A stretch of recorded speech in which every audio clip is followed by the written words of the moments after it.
근데 저 사전 문진표 먼저. 네? 사전 문진 먼저 하셔야 돼요. 그래서 QR 스캔.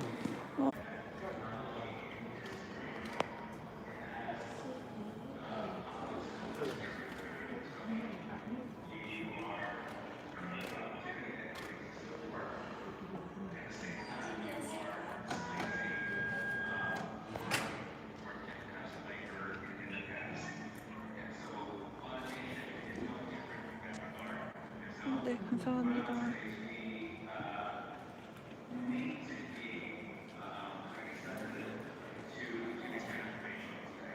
Now I came to the event and I'm late.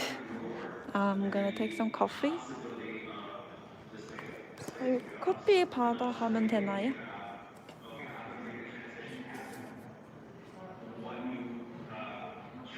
Oh, 65 people.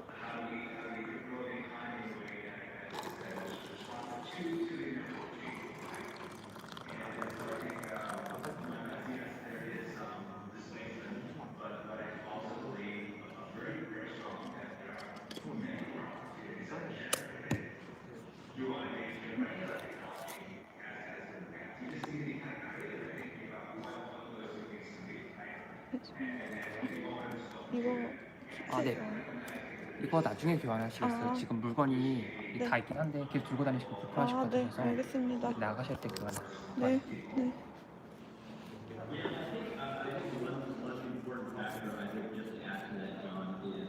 There are jobs being created and consumed by other industries, every month and every quarter. In the U.S., even though there will be a little difference of a few 100,000 jobs per quarter created or destroyed, that's only net. Gross, millions of jobs are being created and destroyed. And so I think, I do think you're correct in that sense that there is much more opportunity. There's never been a point in history where as technology grows, there have been less jobs. As technology grows, there's always been more and more jobs. So I agree with that. We're going to change a little bit of the direction to Silicon Valley innovation. New Horizons is based on Silicon Valley. Why is it a separate unit, and what do you think makes Silicon Valley special in that sense? Sure. So I would say that we are separate in geography, but not separated in mission and purpose. So, Silicon Valley historically has played a role in technology-driven business and product innovation. Right? It is taking the creation of new technology, but more than that, it's taking that and turning it into value through products, services, and then, creating new businesses and new revenue opportunities. And so one of the reasons why we're in Silicon Valley is to be part of the kind of this overall, activity of this taking technology, right, and assessing how might this be used, turn it into a product of value or a service of value, and then a business around that can create, new opportunities and new revenue. So separate in geography, but not in purpose. What I mean by purpose is that if you have a motor group, right, it's looking to innovate, looking to transform from where it is today to become a provider of smart mobility solutions. And so the way that technology in general is a part of that transformation story, that's why we're here. And I wouldn't say, yes, we're part of Silicon Valley, but technology is being invented in lots of places. And so we are looking across the globe for where they can happen, not just Silicon Valley. And even more broadly, how do Silicon Valley companies in general help global OEMs like Hyundai in what specific ways? One of the things is lots of ideas. I think one of the things that all these others here is that there's never a shortage of a new idea. By that I mean, how do they take a technology and turn it into startups that they take that technology and turn it into a product or a service. And so helping OEMs, right, like Hyundai and others, is to witness the speed at which these transformations can happen, right? right? In a way that seems initially like, that doesn't seem like much, to becoming something fairly major, right? And then not only that, also witnessing how sometimes legacy companies are also reinventing themselves too, right? And reinventing themselves with, again, new technologies, new business models, new customers, and new markets. So I think it's important to see both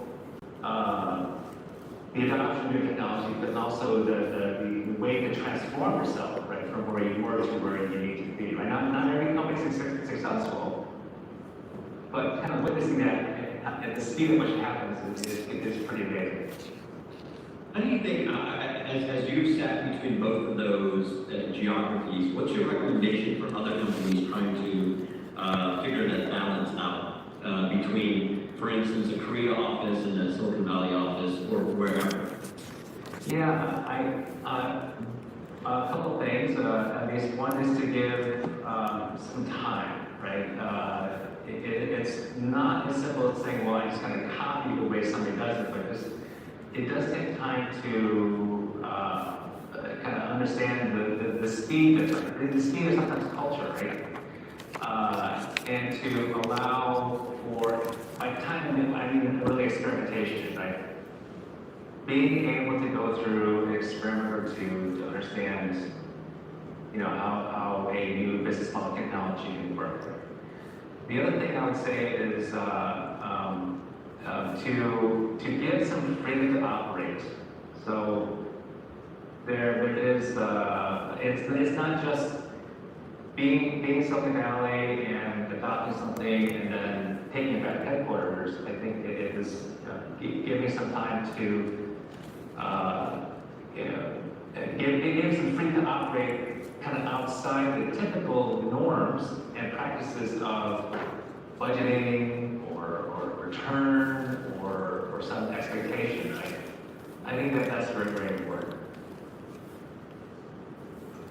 As you kind of think about, the next, let's say, 5 or 10 years, let's say 20 years in Silicon Valley, whether it's related to autonomy or just the role of Silicon Valley compared to other markets, how do you see that relationship changing?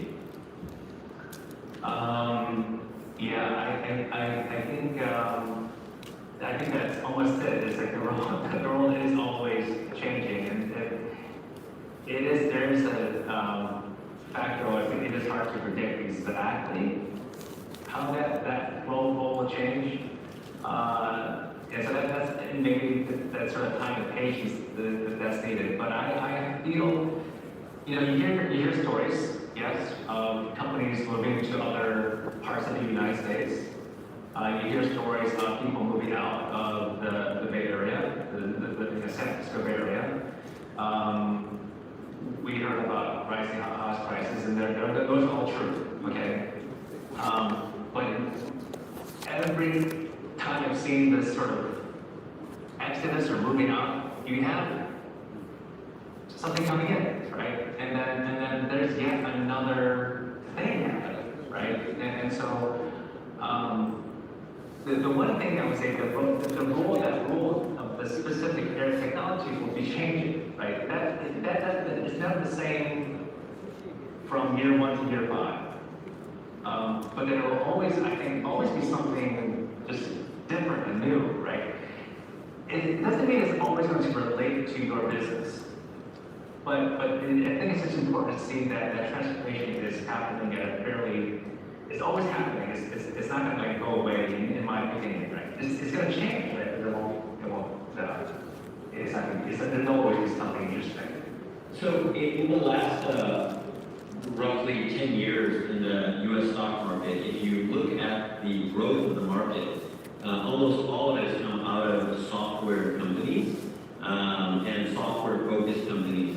Do you think that's going to continue, or do you think there will be a diversity into these, let's say, new hard tech arenas like autonomy, or is it really important for each business to grow the software expertise locally? I think this is a really big question because Yeah. the growth in the U.S. in the last 10 years is only software. What does that mean for the rest of the global economy? Yeah, okay, so this is definitely an area that's outside of my expertise, but I'll say, this is my personal opinion, and I think this is pendulum, right?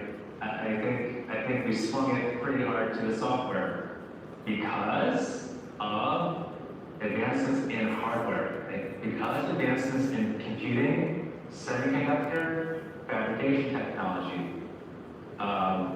battery technology, right? That's really enabled the software to really take hold. And so it's a question of the fundamental technology is hardware, but then it's also the value chain that's being created. That said, right? I like to emphasize the word silicon in Silicon Valley, right? Silicon is an element. So I am a believer that there will be a moment that we have to think about, well, what are these materials that we've got that's foundational to our lives, right? Not just electronics, but all kinds of materials. So my thinking is, okay, well, maybe what happens is we swing the pendulum the other way towards materials, right? It's not necessarily earth materials, biological, materials, right? Natural materials, right? So I think we're going to swing back a little bit. I can't know when, but I think we'll go back to it a little bit. Thank you, Mark. I want to change the kind of change the direction of some concluding questions. As you think about both your company, your product specifically, do you think of time horizons of autonomy getting into the marketplace, and what are your opinions on that? Okay, don't quote me on this, right? Autonomy it's going to happen. Okay, I believe that. It's always the when, right? And the where, right? I think it happens in smaller, kind of localized, right? Not necessarily but even within a city. And it could be exponential, right? Because in the exponential curve, right, the beginning is kind of flat, and then it goes up, right? So I think that's what's going to happen with autonomy, right? It's going to feel like, why is this taking so long? And, okay, but all digital technology, automation is one of them. Autonomy is digital in nature, which just follows the exponential curve, right? And so I think that's what will happen. It's just I can't tell you like when that thing was up like this, but it's happening now, right? And it's happening like that, right? So there you go. I can't give you a time frame, but that's the nature of what we'll see in terms of automation. And that's how it happens, right? And then I'm curious to get your take on where do you think that we'll start to see these systems work first? Do you think that we'll start to see more production deployments in North America or in Korea? It happens where you have all the important stakeholders, manufacturers, technology providers, citizens, government, working together, right, in a coordinated way to plan out and implement autonomous, in this case, autonomous vehicles, right? You have buy-in, right? Because everybody has a role to play. It's very, very important. Technology companies, yes. Manufacturers, yes. But also government officials, the people, insurance, they all have, so when you get that coordination together, then that's where I think you'll see some really terrific deployments of autonomous vehicles. John, as a last question, if there is anything you want the audience to know about either your work, about the AV space in general, if there's one thing to know or one thing to remember about robotics, what would that be? It would be this. It's actually three words, and they are collaborative, mobile, autonomy. That combination, and maybe the keyword being collaborative, right? So mobile autonomy, but collaborative with people. And I think that will be one thing to take away from this. Excellent. Thank you for the time here. Peter, do you have any final questions for John before we wrap up and bring in Hamid? Thank you, John. Okay, all right, appreciate it. Thank you very much. All right. Up next, we have Hamid Cho from Phantom AI. Hamid, are you online?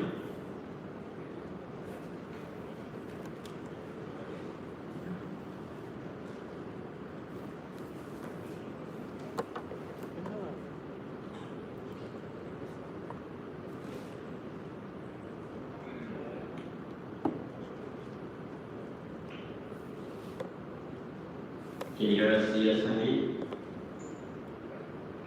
Yeah, I can hear you. All right, we're live.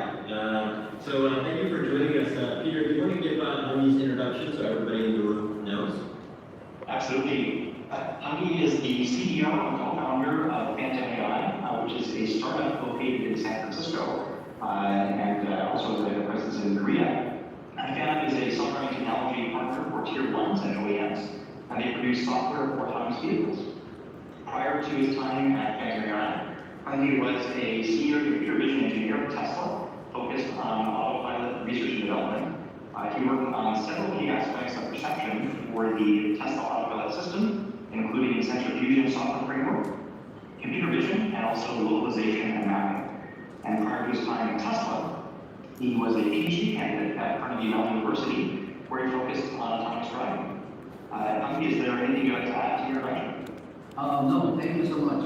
That's a great introduction. All right, great. Hamid, with John, we talked pretty high level about what's happening in autonomy. We want to get a bit more deeper with you as you're the CEO of an autonomy company, and you know both ecosystems quite well. We want to spend our time on two areas: Phantom and how it's changing the autonomy ecosystem, and then Phantom's development approach within autonomy, and how it's different from the rest of the ecosystem. So, for the first question I have for you is, Phantom was founded by engineers from Tesla and Hyundai. Why did you start your own company? Both of them are leading players, and so what was your motivation? Right, great question. So I think that goes back to my PhD time at Carnegie Mellon. So in the beginning years of PhD, actually, I was thinking about becoming a professor, teaching, stuff, and then, research about some cool stuff. And then I think the third or fourth year at PhD, I realized actually self-driving technology becoming an industry. It's becoming a real business. So, I felt very lucky because, this is going to be a real business, create a lot of new applications, killer applications. That this is going to be a very good opportunity for me. So that instead of becoming a professor, maybe I need to start a company. And then, I decided, but it's too big at the time, so I decided to join some good company, technology-related company, that happened to be a Tesla at the time. And then Tesla experienced roughly 3 years. Give me the, really good experience. Sometimes some dramas, but in general, it's very, educational experience for me to start the startup. And that's actually the motivation. And then Tesla, I saw the Mobileye a lot. And then Mobileye is a computer vision technology which is dominating this, ADAS autopilot domain. And then, that is a really one player. And then there are also big tier 1 like Continental and Bosch. But when I look at their performance, it was not that great compared to Mobileye. And it's a kind of monopoly situation. I think it can be a very good opportunity, so startup actually starts, something similar, and then provide alternative solutions to tier 1s and OEM customers. What did you, just following up on that question, maybe two things. One, what did you learn from Tesla? What are positive things that you learned from Tesla? And then what gaps did you see in the industry was it just that, hey, there should be an alternative to Mobileye, or was it more than that? So Tesla, I think it was it was really great, but I think it's moving very fast. Because the CEO, is really, the action guy, right? Once he has an idea, he just executes. You know, so that kind of experience, like making design like autopilot configuration and system, and then he pushed us to execute, right, and improve the performance. So that kind of execution capability, or the speed, is very very helpful. And then the Gap, actually Tesla did a good job, I think, right? Because the problem when I look at the Mobileye and other big tier one solution, the monopoly situation is not good. We need to provide us some more diverse solutions in the industry. So at Tesla, I think Tesla is good, but Tesla is also providing Hi guys. Mina, no understand. Yeah, it's better for you to speak English rather than writing in Arabic because I can't read at all.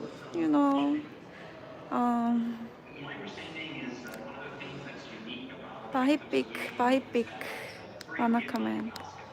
Can you hear my voice?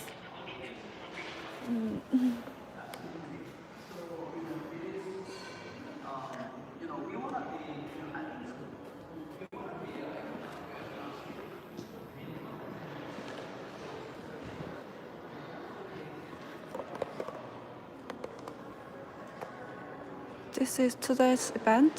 So someone asked me what the topic is and what the speaker are talking about. So yeah, this is today. Applied intuition and the future of mobility in the Green New Deal era.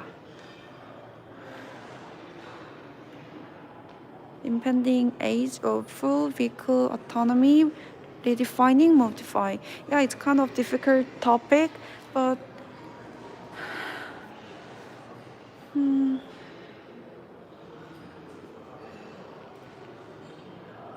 yeah, it's kind of difficult topic.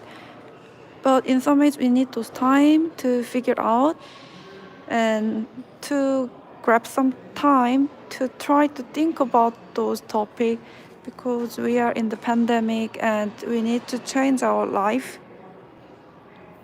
Yeah, they told here too, transforming the way we work to build blended working models. And e-commerce 4.0 post-pandemic influence methods. Yeah, this will be me.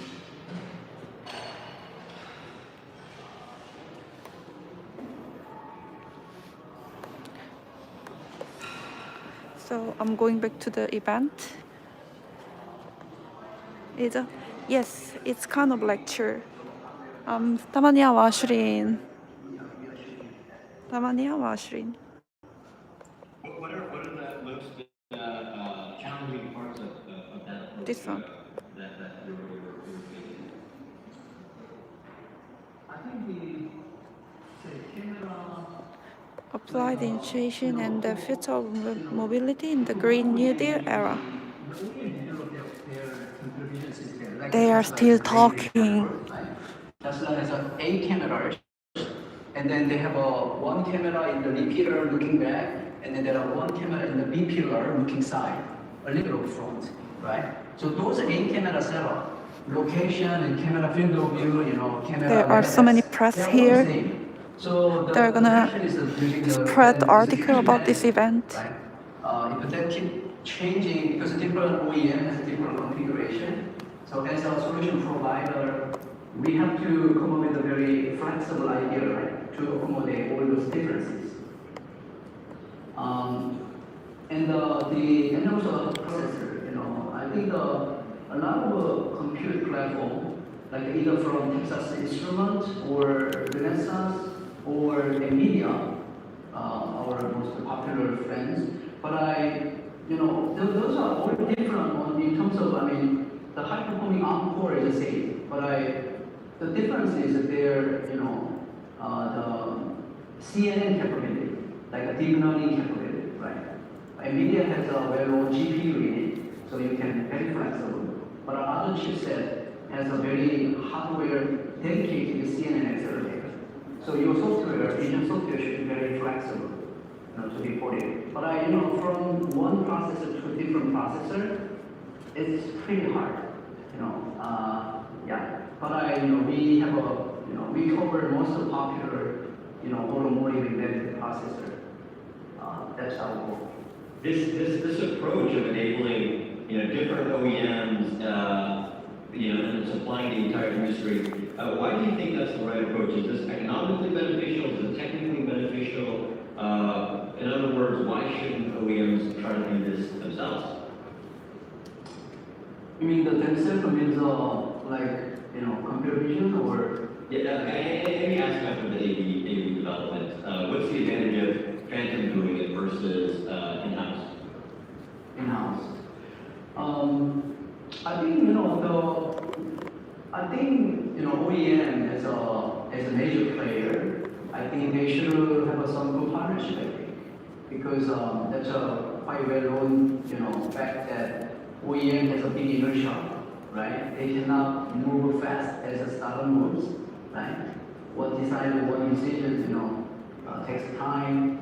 So that's because of the nature of the organization.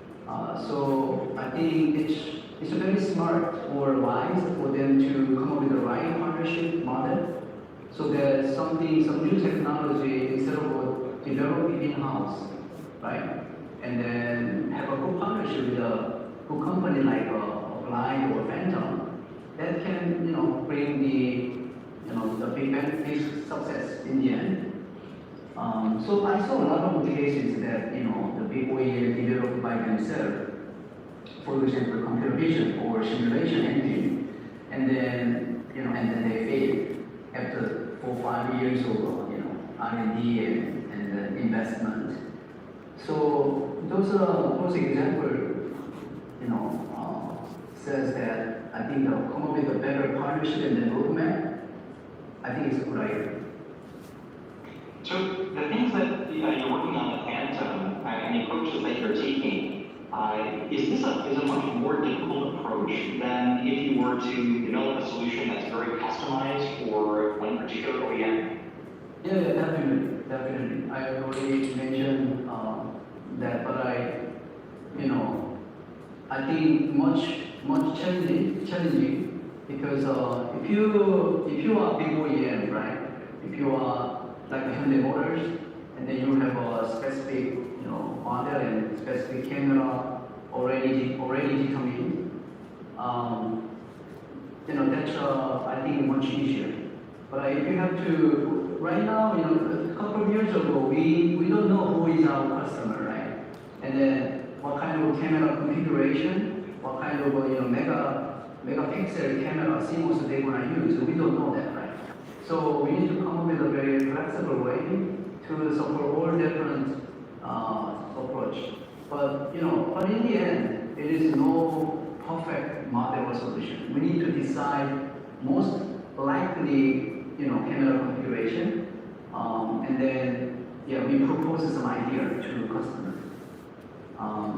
But anyway, the making truly hardware agnostic, those implementing those ideas is extremely hard. Do you how do you deal with the fact that OEMs have long procurement cycles? They tend not to want to work with young companies. How have you dealt with that? And how do you show a very large company that this small focused organization can actually do better in this focused area? Any recommendations, especially for the people in the audience who work at really large companies? I see. So I think I always propose the step by step to build a partnership, right? So So I think first, the people in the big corporation always looking at the key trend in the market, key trend in AV or ADAS, right? What kind of new sensors, what kind of new player against Mobileye are playing now, and then they identify a couple of good company. They have a very interest, and then I always making partnership, relationship step by step, which is very important. So that in the beginning maybe we can start a couple of conversations, but after that we can start some NRE project. NRE means a non-recurrent engineering project. There's no serious attachment, just a simple project together. Basically provide us that opportunity to run each other, right? And then that OEM is